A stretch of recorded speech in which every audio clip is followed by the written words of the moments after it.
Oke, kawan-kawan semuanya, Assalamualaikum warahmatullahi wabarakatuh. Seperti biasa, gue kembali hadir lagi di channel YouTube ini ya. Oke, untuk kesempatan kali ini, gue ingin sedikit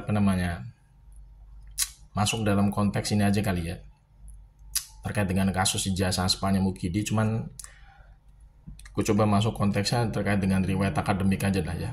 Karena riwayat akademik Mukidi sebenarnya sudah menjadi pertanda sangat kuat bahwa ijazahnya Mukidi itu aspal gitu ya.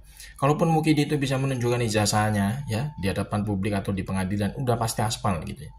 Kalau kita berkaca kepada riwayat atau hasil akademik Mukidi yang kemarin dirilis oleh pihak Baris Krim Polri di press release-nya gitu ya. Tepatnya itu kalau nggak salah di layar proyektor ya. Jadi Baris Krim Polri kemarin kan menggelar namanya hasil lab uji forensik, cuman nggak ditampilkan gitu ya, ijazahnya nggak ditampilkan, ijazah pembandingnya tidak ditampilkan gitu kan ya, transkrip ini juga nggak muncul. Ternyata yang muncul itu cuman gambar-gambar atau foto-foto di layar proyektor. Nah, kita berarti menganalisanya kan di layar proyektor itu gitu ya. Nah, yang kemarin menarik perhatian itu adalah terkait dengan transkrip nilai ya.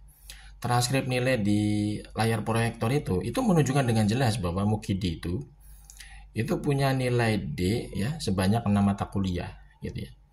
Jadi kalau misalkan kita lihat dari skema ya penilaian akademik di universitas, harusnya Mukidi ini nggak bisa wisuda apalagi punya ijazah ya. Karena yang namanya nilai D ya sebanyak 1 biji aja itu nggak bisa kita daftar sidang skripsi gitu loh. Apalagi ini Mukidi transkrip nilainya itu tertulis nilai D sebanyak 6 mata kuliah. Harusnya orang ini nggak bisa wisuda, udah jelas. Nggak mungkin punya ijazah juga. Orang misalkan di kampus gue contoh nih, gue kuliah S1 ya, S2 ya, gue ngerasain yang namanya nyusun gitu ya, nyusun skripsi, nyusun tesis gitu ya. Itu kan harus ada yang namanya tahapan-tahapan kita lulus mata kuliah dulu dari semester awal sampai semester akhir. Sedangkan penulisan skripsi, penulisan tesis itu kan di akhir gitu loh. Jadi kita harus memenuhi dulu syarat-syarat akademiknya, termasuk lulus mata kuliah. Lah, kalau di kampus gue sendiri ya, itu ada nilai mata kuliah D, walaupun cuma 1 mata kuliah aja, itu nggak bisa daftar sidang skripsi, walaupun skripsi kita udah di ACC oleh dosen pembimbing. Bagaimana mungkin ini kampus yang katanya UGM ini termasuk kampus negeri yang katanya salah satu kampus terbaik di Indonesia, kok bisa meluluskan mahasiswa yang punya nilai D sebanyak 6 mata kuliah? Ini bobrok sekali berarti UGM.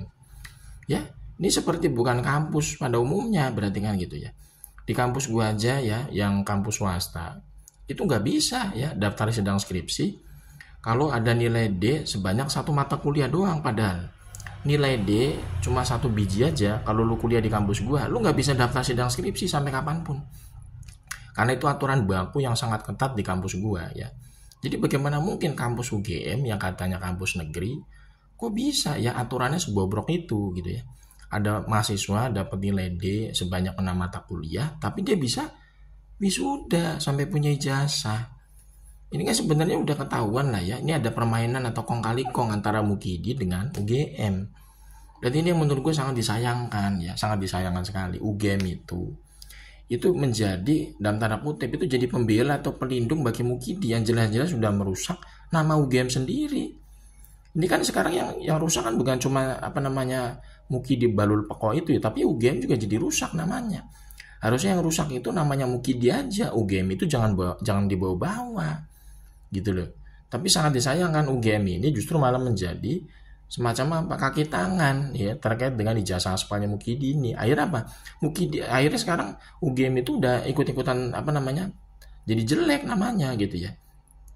Padahal kita sama-sama tahu UGM itu termasuk ya kampus yang katanya itu jadi kebanggaan rakyat Indonesia gitu ya. Tapi ternyata sekarang malah jadi seperti itu kondisinya ya, reputasinya jelek ya kan, nama baiknya ambruk gitu ya, gara-gara terlibat terkait dengan kasus ijazah aspalnya Mukidi. Harusnya kalau misalkan UGM itu masih menjaga integritas ya sebagai salah satu perguruan tinggi yang terbaik katanya di Indonesia, harusnya UGM ini nggak usah ikut campur ya terkait dengan kasus ijazah aspalnya Mukidi yang secara terang benderang fakta di lapangan memang aspal kalau kita lihat.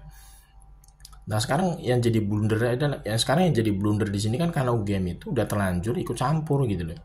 Udah nggak bisa sekarang dipulihkan namanya gitu kan. Nama UGM itu pasti jelek di mata masyarakat. Karena apa? Ya karena udah jelas ya, mereka itu menjadi pembela karena mereka itu jadi pembela orang yang jelas-jelas melakukan penggunaan ijazah aspal. Dan itu termasuk kejahatan serius dalam dunia akademik loh. Dunia akademik, dunia pendidikan itu nggak ada namanya toleransi ya bagi pengguna ijazah aspal, karena mereka itu tidak menghargai namanya proses-proses akademik yang harus dilalui sebagai apa? Sebagai penuntut ilmu. Ya namanya orang kalau mau dapat ijazah itu ya harus ada proses belajarnya. Bukan ujung-ujung tiba-tiba dapat ijazah riwayat akademiknya nggak jelas gitu loh. Ini kan sama saja sudah mencoreng dunia pendidikan kalau kayak begini kan. Nah harusnya UGM itu jangan ikut campur gitu loh. Harusnya UGM itu udah diem aja. Mukidi ini sekarang yang digugat ijazah aspalnya jadi tanggung jawab Mukidi sendiri gitu loh. Kalau misalkan UGM ini masih menjadi pembela, pelindung ya, jubirnya Mukidi, wah UGM ini udah pasti udah nggak dianggap lagi jadi kampus terbaik di Indonesia oleh masyarakat gitu, oleh masyarakat gitu loh. Bisa jadi nanti UGM itu ya lama-lama mahasiswanya sepi, nggak ada yang mau kuliah di situ. Karena apa ya? Karena UGM jelas-jelas gitu ya menjadi pembela pelindung gitu loh ya. Orang yang diduga kuat itu ya menggunakan ijazah atas nama kampus mereka gitu loh.